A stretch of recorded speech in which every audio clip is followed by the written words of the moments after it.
Good morning friends. இன்றைக்கி நம்ம topic பார்க்க போகிறோம் அப்படின்னா கன்சாலிடேஷன் என்ன அப்படின்றத நம்ம பார்க்க போகிறோம். காம்பாக்ஷன் அப்படின்னு என்னென்னு பார்க்க போகிறோம். சரிங்களா? ஃபர்ஸ்ட் வந்து கன்சாலிடேஷன் டாப்பிக்கில் என்னென்ன சொல்லிட்டு ஃபுல்லாக நம்ம படிச்சிடலாம். அதுக்கப்புறம் நம்ம காம்பாக்ஷன் போகலாம். சரிங்களா? ஸோ ப்ரீவியஸ் வீடியோவில் வந்து பார்த்திங்கன்னா வெல் ஹைட்ராலிக்ஸ்னா என்ன, அக்யூஃபயர்னா என்ன, ஓகே. ஸோ இப்போ பர்மியபிலிட்டி என்ன படித்தோம், நம்ம ஃபுல்லாக ஆஸ் பர் சிலபஸ் சொல்லி ஃபுல்லாக கவர் பண்ணிட்டு வரோம். ரொம்ப ரொம்ப முக்கியமான டாபிக்ஸ் எல்லாமே பாருங்கள். கம்பல்சரி எல்லா டாப்பிக்லேருந்தும் ஒரு கொஷின், மினிமம் ஒரு கொஷின் வரும். சரிங்களா? அதில் எந்த ஒரு மாற்றமும் கிடையாது. Okay, yes. ஸோ போகலாங்களா? So what is mean by consolidation? Okay, so what is consolidation and compaction? அப்போ ரெண்டுக்கும் ஏதாச்சும் டிஃப்ரென்ஸ் இருக்கா? எஸ், இருக்குது. அப்போ கன்சாலிடேஷனில் என்ன நடக்குது, காம்பாக்ஷன் என்ன நடக்குது? ஓகே. ஸோ அது நடுவில் வந்து கம்ப்ரசபிலிட்டினா என்ன, இவர் யார், ஓகே அப்படின்றத நம்ம பார்ப்போம். Okay. So volume first consolidation. So volume decreasing, okay, volume going to down or decreasing due to expulsion of pore water pressure is known as consolidation. ஓகேங்களா? ஸோ இப்போ வந்து வால்யூம் வந்து டிக்ரீஸ் ஆகுது, அதில் ப்ராசஸ் சம்திங் நடக்குது. நம்ம அந்த process என்னென்னு நம்ம பார்ப்போம். ரீசன் என்ன, வால்யூம் எங்களுக்கு வந்து ரிலீஸ் ஆகுது due to expulsion of the pore water pressure. இதுக்கு பேர் கன்சாலிடேஷன். அதாவது தண்ணி வெளியேறதுனால எங்களுக்கு வந்து வால்யூம் வந்து டிக்ரீஸ் ஆகுது. சரிங்களா? அது வந்து பார்த்திங்கன்னா லோடு வந்து எங்களுக்கு லாங் லோடாக இருக்கலாம், ஷார்ட் லோடாக இருக்கலாம், இல்லை வந்து ஒரு ஸ்டாட்டிக் லோடாக இருக்கலாம், டைனமிக் லோடாக இருக்கலாம், என்ன லோடாக இருக்கலாம். ஆனால் பட் எனக்கு வால்யூம் ரிலீஸ் ஆகுது. அந்த இடத்துல வந்து பார்த்தீங்கன்னா போர் வாட்டர் ப்ரெஷர் எங்களுக்கு வந்து குறையுது. சரிங்களா? தண்ணி வந்து வெளியே போகுது. இதுக்கு பேர் தான் கன்சாலிடேஷன். Okay, yes. ஸோ அப்போ காம்பாக்ஷன்னா என்ன? ஓகே, அப்போ சேம் இதே தான். வால்யூம் எங்களுக்கு வந்து டிக்ரீஸ் ஆகுது due to expulsion of pore air அப்படின்றோம். வாய்ட்ஸ் வந்து வெளியே போயிடுது. ஏரெல்லாம் நமக்கு வந்து பார்த்திங்கன்னா வெளியே போயிடுறாங்க. அது வந்து பார்த்திங்கன்னா எங்களுக்கு காம்பாக்ஷன் அப்படின்னு சொல்கிறாங்க. அதுக்கு வந்து பார்த்திங்கன்னா இனிஷியல் கன்சாலிடேஷன் சொல்லுவாங்க. சரிங்களா? அதுக்கு என்ன சொல்லுவாங்க, இனிஷியல் கன்சாலிடேஷனும் நமக்கு சொல்லுவாங்க இதை. எஸ். ஸோ இனிஷியல் கன்சாலிடேஷன் நமக்கு வந்து சொல்லுவாங்க. நெக்ஸ்ட் வந்து பார்த்தீங்கன்னா பாருங்கள், இப்போ இந்த நார்மல் கன்சாலிடேஷன் இருக்கு இல்லைங்களா, அது வந்து பார்த்தீங்கன்னா பிரைமரி கன்சாலிடேஷன். Okay, S. இப்போது கம்ப்ரசபிலிட்டினா என்ன?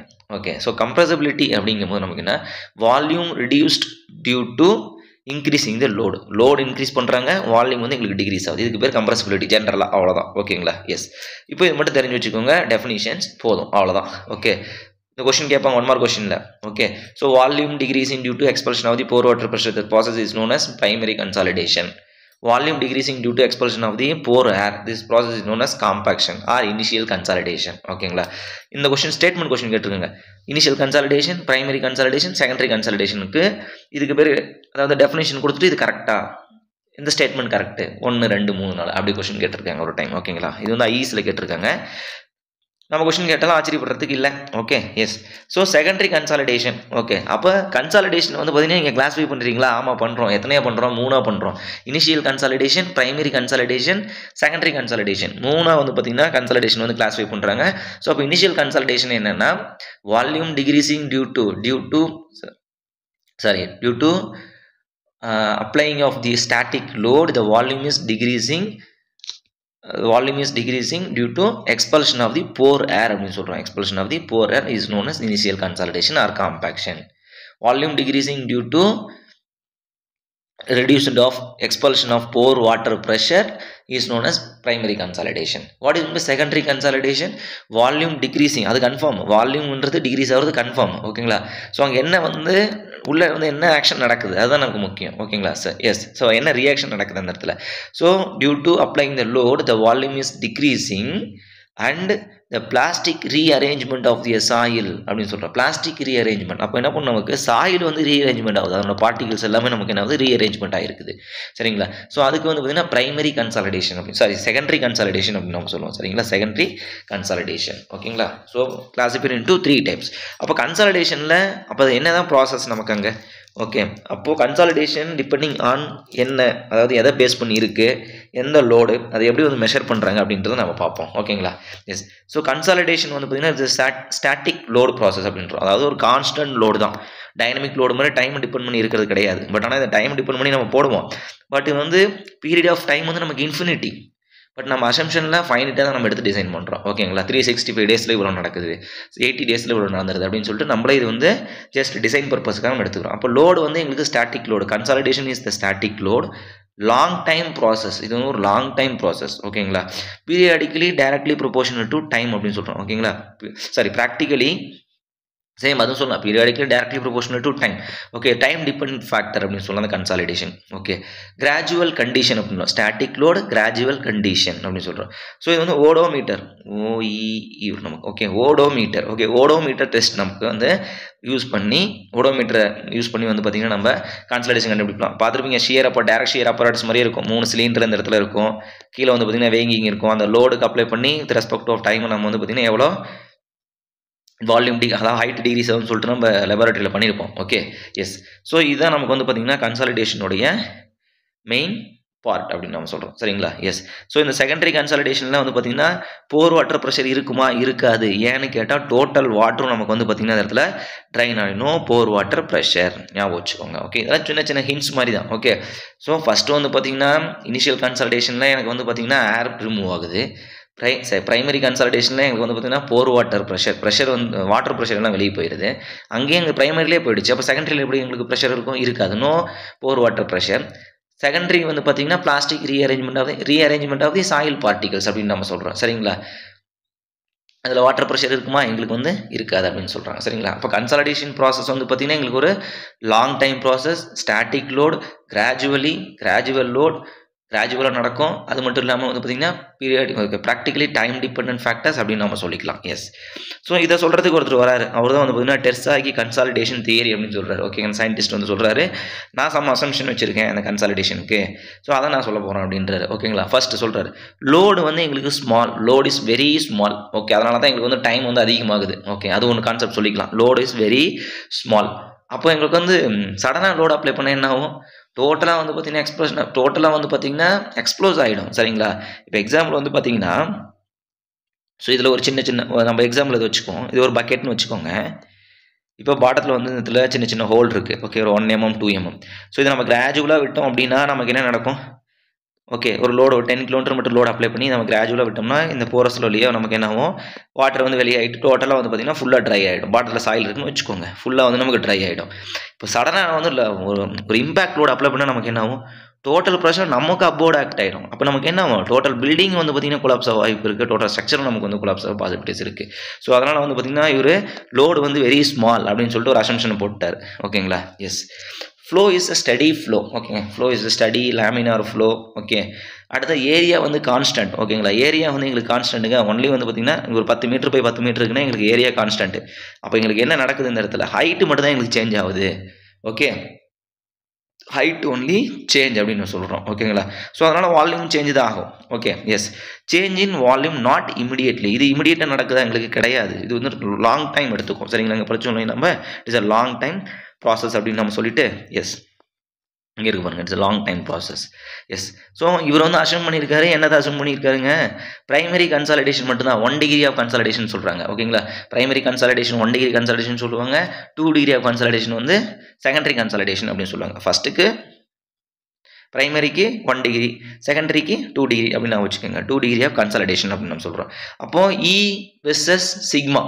ஓகேங்களா? ஒரு இ வெர்சஸ் அதாவது இவங்க 2 பேருக்கும் வந்து பார்த்திங்கன்னா ஒரு ஸ்ட்ரெஸ்ஸுக்கும் ஒரு எஃபெக்டிவ் ஸ்ட்ரெஸ்ஸுக்கும் வாய்ட் ரேஷியோவுக்கும் ஒரு கர்வ் வரைஞ்ச அப்படின்னா லீனியர் கர்வ் அப்படின்னு சொல்லிட்டு அசம்ஷன் பண்ணியிருக்காரு. எதுக்கு? இங்கே லாகெல்லாம் வராது. சரிங்களா? ஞாபகம் வச்சுக்கோங்க. இந்த ஆப்ஷன் கொடுப்பாங்க எக்ஸாமில். இவருடைய அசம்ஷன் இது, டெர்சாகியோட அசம்ஷன் இது. ஓகேங்களா? ஸோ ஈக்கும் எஃபெக்டிவ் ஸ்ட்ரெஸ்க்கும் ஓகேங்களா எஃபெக்டிவ் ஸ்ட்ரெஸ்ஸுக்கும் நம்ம வந்து மேப் ட்ரா பண்ணோம் அப்படின்னா, அதாவது கிராஃப் ட்ரா பண்ணோம் அப்படின்னா, ஸோ அப்போ நமக்கு என்னது இந்த இடத்துல ஸ்ட்ரெஸ் இது நமக்கு எப்படி இருக்கும்? ஒரு லீனியராக நமக்கு இருக்கும் அப்படின்னு சொல்கிறார். ஓகேங்களா? ஒரு லீனியராக நமக்கு இருக்கும் அப்படின்னு சொல்கிறார். Okay, yes. நெக்ஸ்ட் போகலாங்களா? அப்போ இவருடைய ஃபார்முலா என்ன? 1 degree of consolidation is equal to ரொம்ப முக்கியமான question. Last year TRP exam கேட்டாங்க. ஓகே, லாஸ்ட் இயர் சம்திங் ஒரு டிஆர்பி எக்ஸாமில் இது இருக்குது. Okay, so 1 degree of consolidation is equal to doe u by doe t equal to CV into doe square u by doe x square. ஓகேங்களா? இது நம்ம மேக்ஸில் படிப்போம். Wave equation, heat equation, heat equation சொல்லிட்டு படிச்சோம் இல்லைங்களா? ஸோ அதில் வரும். நம்ம மேக்ஸ் பார்ப்போம் தெளிவாக படிக்கலாம், பட் அதை நம்ம அந்தளவு டீப்பாக படிக்க மாட்டோம். ஓகே, ஸோ அப்போ 1 degree of consolidation is equal to doe u by doe t. 1 degree of consolidation is doe u by doe t CV into doe square u by doe x square அப்படின்னு நம்ம சொல்கிறோம். சரிங்களா? இப்போ இதில் வந்து இவர் consider பண்ணிக்கிறேன் ஒன்லி நான் ஹைட்ரோடைனமிக் லேக் மட்டும் தான் கன்சிடர் பண்ணுறேன். சரிங்களா? அப்போ ஹைட்ரோடைனமிக் லேக்னு என்ன சொல்ல வராரு? போர் வாட்டர் ப்ரெஷர் டிஃபரன்ஸ் பண்ணணும். ஹைட்ரோடைனமிக் லேக்னா இந்த இடத்துல பர்மிபிலிட்டி கூட சொல்லலாம். நம்ம ஹைட்ரோடைனமிக் ப்ராப்பர்ட்டி ஓகே பர்மிபிலிட்டி. அப்போ ஹைட்ரோடைனமிக் லேக் மட்டும் தான் நம்ம வந்து கன்சிடர் பண்ணுறேன். நான் வந்து பிளாஸ்டிக் லேகை வந்து கன்சிடர் பண்ணல. செகண்டரி கன்சாலிடேஷன் நான் கண்டுக்கலைங்க. ஃபர்ஸ்ட் பிரைமரி கன்சாலிடேஷன் போர் வாட்டர் ப்ரெஷர் மட்டும் தான் நான் கண்டுக்கிறேன் அப்படின்னு நம்ம சொல்லிட்டார். ஓகேங்களா? அப்போ இதுலேருந்து ஒரு ஹிண்ட்ஸ் நம்ம எடுத்துக்கலாம். ஓகே அப்போ permeability yes coefficient of consolidation சிவின்னு சொல்லுவாங்க. இதை coefficient of consolidation capital C small V. ஓகேங்களா? consolidation is directly proportional to இதில் வந்து நம்ம ஒரு ஹிண்ட்ஸ் எடுத்துக்கலாம். என்ன சொல்கிறதுங்க? இப்போ CV directly proportional to temperature. அப்போ coefficient of consolidation directly proportional to temperature எப்படி வந்துச்சு? K equal to CV MV gamma W சொல்லிட்டு நம்ம படிச்சோமா permeability கண்டுபிடிக்கும் போது consolidation method Clay cycle சொல்லிட்டு. அப்போ permeability directly proportional to temperature. அப்போ கன்சாலிடேஷன் எப்படி இருக்குது? டைரக்ட்லி ப்ரொபோஷனல் டு பர்மிபிலிட்டிக்கு டைரக்ட்லி ப்ரொபோஷனல். அப்போ டெம்பரேச்சருக்கு டைரக்ட்லி ப்ரொபோஷனல் தான் உண்டாகணும். சரிங்களா? Yes coefficient of consolidation is directly proportional to temperature அப்படின்னு நம்ம சொல்கிறோம். ஓகே எஸ் நெக்ஸ்ட் பாருங்க கோஎஃபிஷியன்ட் ஆஃப் இதெல்லாம் வந்து பார்த்தீங்கன்னா நமக்கு டெஃபினிஷன்ஸ் ஃபார்முலா இதெல்லாம் ரொம்ப ரொம்ப முக்கியம். கோஎஃபிஷியன்ட் ஆஃப் கம்ப்ரஸபிலிட்டி அப்படின்னு சொல்கிறோம். What is in coefficient of compressibility? Due to change in stress, due to change in the effective stress. So what is the variation in the void ratio? ஓகேவா? the ratio between change in void ratio divided by change in the effective stress அப்படின்னு சொல்லுவோம். இதுதான் நமக்கு வந்து coefficient of compressibility. இதோட simple வந்து ஏவின்னு சொல்லுவாங்க. Small a b. ஓகேங்களா? இந்த சிம்பிள் கூட கொடுத்துட்டு ஒரு டைம் மேட்ச் த ஃபாலோவிங் கேட்டாங்க. கோஎஃபிஷியன்ட் கன்சாலிடேஷன் சிம்பிள் என்ன? சிவி. கோஎஃபிஷியன்ட் கம்ப்ரஸபிலிட்டி சிம்பிள் என்ன? AV. Coefficient of volume of கம்ப்ரஸபிலிட்டிக்கு என்ன? எம்பி. ஓகேங்களா? கம்ப்ரஷன் மாடுலஸ்க்கு என்ன? இசி அப்படின்னு சொல்லுவோம். சரிங்களா? அதெல்லாம் நம்ம படிப்போம். ஓகே எஸ் ஸோ இப்போ AV is equal to delta E divided by delta sigma அப்படின்னு சொல்கிறோம். AV is equal to delta E divided by delta sigma. ரொம்ப ரொம்ப முக்கியமான ஒரு 1 மார்க் கொஸ்டின். ஓகே ஸோ அப்போ வந்து பார்த்தீங்கன்னா ரெண்டுக்கும் கர்வ் வரைகிறோம். அப்போ கர்வ் வரையும் போது நமக்கு என்ன கிராஃப் வரைகிறோம். ஸோ ஃபஸ்ட்டு வந்து பார்த்தீங்கன்னா சிக்மா 2 எஃபெக்டிவ் ஸ்ட்ரெஸ் அதிகமாக இருக்கும்போது நமக்கு வாய்ட் ரேஷியோ எப்படி இருக்கும்? கம்மியாக இருக்கும். இது கம்மியாக இருக்கும்போது வாய்ட் ரேஷியோ எப்படி இருக்கும்? அதிகமாக இருக்கும். இது வந்து பார்த்தீங்கன்னா ஒரு 4 லீனியர் கர்வாக தான் நமக்கு வந்து வருது. ஓகேங்களா? கர்வ் வந்து பார்த்தீங்கன்னா எப்படி இருக்கு? நமக்கு ஒரு 4 லீனியர் கர்வாக தான் நமக்கு வந்து வருது. ஓகேங்களா? அந்த வேல்யூ ஒன்லி பாசிட்டிவ். இந்த கர்வ் பற்றியில் அது கேட்டதில்ல அவங்க. ஓகே ஸோ இப்போ AV is equal to unit நமக்கு என்ன வரும்? எஸ் இதுக்கு யூனிட் கிடையாது. பட் ஸ்ட்ரெஸ்ஸுக்கு இருக்கா? கிலோ நியூட்டன் பர் மீட்டர் ஸ்கொயரா? அப்படியே திருப்பி போட்டோம்னா மீட்டர் ஸ்கொயரோட பை கிலோ நியூட்டன்ன்றது நம்மளோட யூனிட். ஓகே இது வந்து பார்த்தீங்கன்னா based on the effective stress only. Coefficient of கம்ப்ரஷனும் சரி கோஎஃபிஷியன்ட் ஆஃப் கன்சாலிடேஷன் சரி depending upon only effective stress.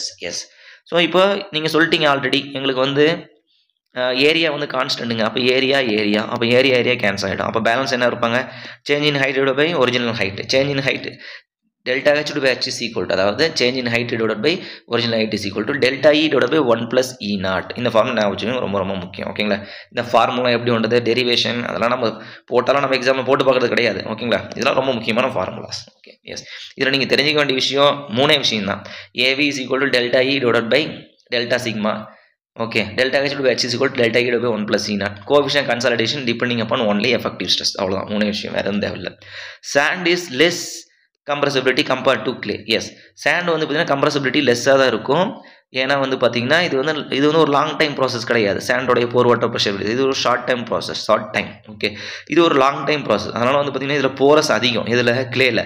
So அதனால் வந்து பார்த்தீங்கன்னா கொஞ்சம் கொஞ்சமாக நமக்கு வந்து கன்சாலிடேஷன் நடந்துக்கிட்டு டோட்டல் வால்யூம் வந்து நமக்கு டோட்டலாக அதிகமாக டிகிரீஸ் ஆகிட்டு இருக்கும் கம்பேர்ட் டு சாண்ட். அது இல்லாமல் பார்ட்டிகல் அரேஞ்ச்மெண்ட்ஸ் கியூபிக்கல் ஷேப் நமக்கு வந்து பார்த்திங்கன்னா ஒரு சாண்ட் வந்து கியூபிக்கல் ஷேப்புனால சீக்கிரம் வந்து பார்ட்டிகல் ஓரியன்டேஷன் வந்து பர்ஃபெக்டாக நடந்துடும். ஆனால் கிளேல அப்படி கிடையாது. இது வந்து ஒரு ஃப்ளாக்கி அதாவது தட்டையாக இருக்கும். சரிங்களா? ஆனால் பார்ட்டிகல்ஸ் வந்து பார்த்திங்கன்னா எப்போ வேணாலும் நமக்கு வந்து கம்ப்ரஷன் வந்து அதிகமாக தான் இருக்கும் compared to sand. Okay yes so coefficient of compression. So what is my coefficient of compression or CC compression இண்டெக்ஸ்னு சொல்லுவாங்க. சிசி ஓகேங்களா? கம்ப்ரஷன் இண்டெக்ஸ் அப்படின்னா சிசி அது coefficient of compressibility. Okay AV அப்படின்றது கோஎஃபிஷியன்ட் ஆஃப் கம்ப்ரஸபிலிட்டி. இது coefficient of compression is equal to with respect to of same அதே தான். ஆனால் இந்த கர்வ் வந்து லீனியர் கர்வ் அப்படின்றதுனால ஸோ நமக்கு என்ன வரும்? லாக் இந்த இடத்துல வரும். சரிங்களா? செபின் லாக் கர்வ் வச்சு கிராஃப் வச்சு நம்ம ட்ராப் பண்ணணும். அதனால் வந்து நம்ம லாக் வரும் சேம் அப்படி நமக்கு ஃப்ளோ இண்டெக்ஸ் மாதிரி. ஓகேங்களா? Flow index is equal to W2/W1 divide by log of N1 N2 divide by N1. எது அதிகமாக வருதோ மேலே போட்டு வேண்டியதான். ஓகே எஸ் ஸோ இப்போ வந்து பார்த்தீங்கன்னா change in the void ratio. Okay CC is equal to change in void ratio divide by log of sigma 2 divide by sigma 1 அப்படின்னு சொல்லுவாங்க. இது வந்து பார்த்தீங்கன்னா நமக்கு சிசி. ஸோ இந்த கம்ப்ரஷன் இண்டெக்ஸ் வந்து நமக்கு எதுக்கு யூஸ் ஆகுது அப்படின்னா இந்த வேல்யூ சேம் அதே எஃபெக்டிவ் ஸ்ட்ரெஸ் தான் நமக்கு செட்டில்மெண்ட் கால்குலேஷன் நமக்கு வந்து யூஸ் ஆகும். ஓகேங்களா? Building settlement or structural settlement நமக்கு வந்து பார்த்தீங்கன்னா யூஸ் ஆகும். ஆர் செல்ஃப் வெயிட் ஆஃப் சாயிலில் கூட எவ்வளோ வந்து பார்த்தீங்கன்னா சேஞ்ச் இன் எஃபெக்டிவ் ஸ்ட்ரெஸ்னால எவ்வளோ செட்டில்மெண்ட் ஆகுதுன்னு நம்ம கண்டுபிடிக்கலாம். ஓகே, அப்போ CC is equal to formula note பண்ணிக்கோங்க, delta E divided by log of sigma naught. Okay, initial stress sigma naught plus எவ்வளோ இன்க்ரீஸ் ஆகுது stress divided by sigma naught அப்படின்னு சொல்லுவோம். சரிங்களா, log of sigma naught divided by எவ்வளோ increase ஆகணும். இதுக்கு ஏதாச்சும் யூனிட் இருக்கா? No unit. ஏன்னா இதுவும் வாய்ட் ரேஷியோ முடிஞ்சிருச்சு, இங்கேயும் இது ஒரு நியூமெரிக்கல் நம்பர் மாதிரி வந்துடும். லாக் ஆஃப் சம் வேல்யூ வரும்போது நமக்கு முடிஞ்சிருச்சு. ஓகே, வராது. அப்போ இதில் சம் வேல்யூ நமக்கு அடிக்கடி கிடைக்கும். லாக் 2, ஓகேங்களா, லாக் 2 வேல்யூ தெரிஞ்சு வச்சுக்கோங்க 0.3 வரும். லாக் 4 வேல்யூ தெரிஞ்சு வச்சுக்கோங்க 0.47 வரும். சரிங்களா, 0.47 அந்த ரேஞ்சு நமக்கு வரும். அடுத்து வந்து லாக் 2 அப்படிங்கும்போது லாக் 2 இது, லாக் 3 இது, லாக் 4 வந்து பார்த்தீங்கன்னா இது அப்படியே டபுள் டைம் வரும், 0.6 நமக்கு வரும். சரிங்களா, இது மூணும் தெரிஞ்சு வச்சுக்கோங்க. ரொம்ப ரொம்ப முக்கியமான கொஸ்டின், அடிக்கடி கேட்பாங்க, வாய்ப்பு இருக்குது. கேட்பாங்க அப்படின்னா இங்கே டேட்டா உங்களுக்கு வரும். லாக் 2 நமக்கு இருக்கும். அப்போ லாக் 2 நமக்கு கால்குலேட்டர் இருக்காது, டிஆர்பி கால்குலேட்டர் கிடையாது, டிஎன்பிசி ஏஐக்கும் கால்குலேட்டர் கிடையாது. சரிங்களா, கேட் எக்ஸாம் இருக்குது, ஐ எக்ஸாம் இருக்குது. சரிங்களா, ஸோ அதனால் வந்து பார்த்திங்கன்னா நமக்கு யூஸ்ஃபுல்லாக இருக்கும் நம்ம.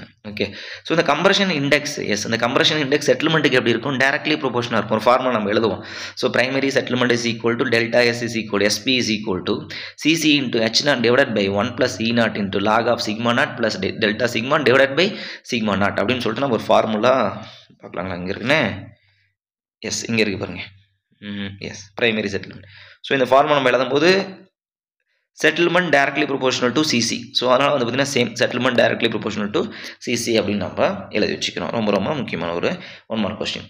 இதே எஃபெக்டிவ் ஸ்ட்ரெஸ்ஸுக்கு எப்படி இருக்குது? இன்வெர்ஸ்லி ப்ரொபோஷனலாக தானே இருக்குது நமக்கு எஃபெக்டிவ் ஸ்ட்ரெஸ்ஸுக்கு. இங்கே பாருங்கள், CC inversely proportional to log of the effective stress. Okay, இந்த லாக் ஆஃப் எஃபெக்டிவ் ஸ்ட்ரெஸ் தான் நமக்கு வரணும். ஓகேவா? எஸ், நம்ம சம் போடும்போது நம்ம எப்படி இருந்தாலும் போட்டு தான் கண்டுபிடிப்போம். Okay, yes. ஸோ இப்போ ஜென்ரலாக அந்த கோஎஃபிஷியன்ட் ஆஃப் கம்ப்ரஷனில் சிசி கம்ப்ரஷன் இண்டெக்ஸில் நமக்கு எவ்வளோ இருக்கும் அப்படின்னா ஜென்ரலாக 30% நமக்கு இருக்குங்களாமா. சரிங்களா, ஸோ இது வந்து பார்த்திங்கன்னா ரொம்ப ரொம்ப ஒரு முக்கியமான கொஸ்டின், ஒரு டைம் கேட்டிருக்காங்க. So compression index general air is 30%. Okay, yes. So இந்த compression index based on the liquid லிமிட்டை பேஸ் பண்ணி எப்படி இருக்கும், வாட்டர் கண்டென்ட்டை பேஸ் பண்ணி எப்படி இருக்கும், அடுத்து வந்து பார்த்திங்கன்னா நமக்கு வாய்ட் ரேஷியோ பேஸ் பண்ணி அப்படின்னு சொல்லிட்டு ஒரு ஃபார்முலா கொடுத்துருக்காங்க. அதாவது அன்டிஸ்டர்ப்டு சாம்பிள், டிஸ்டர்ப்டு சாம்பிள்னு சொல்லிட்டு. ஓகே, எப்பவுமே அன்டிஸ்டர்ப்டு சாம்பிள் அப்படின்னாவே ஜென்ரலாக வேல்யூ ஸ்ட்ரென்த்தாக இருக்கட்டும் அண்டு நமக்கு வந்து கன்சிஸ்டன்சியாக இருக்கட்டும், எல்லாமே நமக்கு எப்படி அன்டிஸ்டர்ப்டு சாம்பிளுக்கு அதிகமாக தான் இருக்கும். இது ஒரு காமன் திங், ஜென்ரல் திங். ஓகேங்களா, கன்சிஸ்டன்சி ஆஃப் சாயில் நம்ம படிச்சிருக்கோம் அதை பற்றி. அப்போது சிசி பேஸ்டு வந்து லிக்யூட் லிமிட். அப்போ லிக்யூட் லிமிட் பேஸ் பண்ணி பாருங்கள் என்ன வருது அப்படின்னா சிசி இஸ் ஈக்குவல் டு 0.009, அதாவது 0.009 WL மைனஸ் 10. இவர் யார்? அன்டிஸ்டர்ப்டு சாயில் சாம்பிளுக்கு வந்து இது இந்த ஃபார்முலா. இதே வந்து டிஸ்டர்ப்டு சாயில் சாம்பிளாக இருந்துச்சுன்னா 0.0007, அதாவது 0.007 WL மைனஸ் 10. இவர் யார்? Disturbed soil sample or remoulded soil sample அப்படின்னு சொல்லலாம். Disturbed or remoulded soil sample அப்படின்னு நம்ம சொல்லலாம். இதே வந்து பார்த்தீங்கன்னா based on that void ratio base பண்ணி நம்ம எழுதுறோம். வாய்ட் ரேஷியோ பேஸ் பண்ணி எழுதணும் அப்படின்னா நமக்கு compression index is equal to 0.4 E minus 0.25 அப்படின்னு சொல்லணும். 2, 4 அப்படின்னு நம்ம வச்சுக்கோங்க. E minus 0.25. ஓகேங்களா, 0.4 E minus 0.25. This is for undisturbed soil sample. Disturbed soil sample வந்து பார்த்தீங்கன்னா 1.15 E மைனஸ் 0.35. 1.15 E minus 0.35. இது வந்து பார்த்தீங்கன்னா ரிமோல்டட் சாயில் சாம்பிள் அப்படின்னு சொல்லுவோம். அதாவது டிஸ்டர்ப்டு சாயில் சாம்பிள் சொல்கிறோம். ஜென்ரலாக இங்கே வெறும் வாட்டர் கண்டென்ட் மட்டும் கொடுத்துட்டாங்க அப்படின்னா compression index is equal to 1.15 into WE in terms of percentage divided by 100 கூட போட்டுக்கலாம். இல்லைன்னா 1.15 into 10⁻⁻2 into WE in terms of percentage. Okay, yes, இதுதான் நமக்கு வந்து பார்த்தீங்கன்னா ரொம்ப ரொம்ப முக்கியமான ஃபார்முலா. இது வரலும் கேட்டதில்ல, கேட்டாங்கன்னா தெரிஞ்சு வச்சுக்கோங்க. Okay, yes. ஸோ ஆனால் இந்த coefficient of compressibility, coefficient of compression AV, ஓகேங்களா, இந்த கன்சாலிடேஷன் தியரி, இந்த ட்ரெஸ்ஸாக அசம்ஷன் என்ன லேக் கன்சிடர் பண்ணுறாரு, ஃபர்ஸ்ட் டிகிரியா செகண்ட் டிகிரியா, அதனுடைய formula ∂E/∂T equal to CV into ∂2/x², இதெல்லாம் வந்து பார்த்திங்கன்னா ரொம்ப ரொம்ப ஒரு முக்கியமான ஃபார்முலா. சரிங்களா, ஸோ இதுவரையிலும் வந்து பார்த்திங்கன்னா நம்ம கோஎஃபிஷியன்ட் ஆஃப் கம்ப்ரஷன் என்ன பார்த்தோம், கம்ப்ரஸபிலிட்டி என்ன பார்த்தோம். சரிங்களா, நெக்ஸ்ட்டு வந்து பார்த்திங்கன்னா அந்த கோஎஃபிஷியன்ட் ஆஃப் ரீகம்ப்ரஷன். ஓகே, இந்த கோஎஃபிஷியன்ட் ஆஃப் ரீகம்ப்ரஷனா என்ன?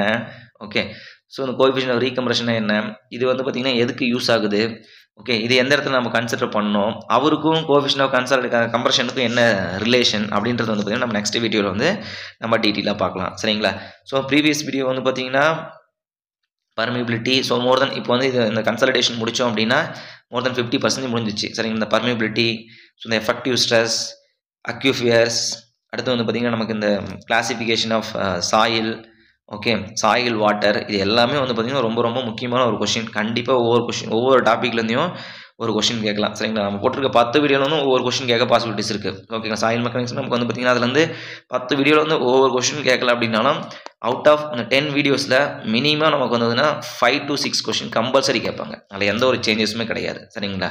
எஸ். ஸோ அதனால் மிஸ் பண்ணாமல் வீடியோ பாருங்கள், ரொம்ப உங்களுக்கு யூஸ்ஃபுல்லாக இருக்கும். Okay friends, thank you so much and all the very best.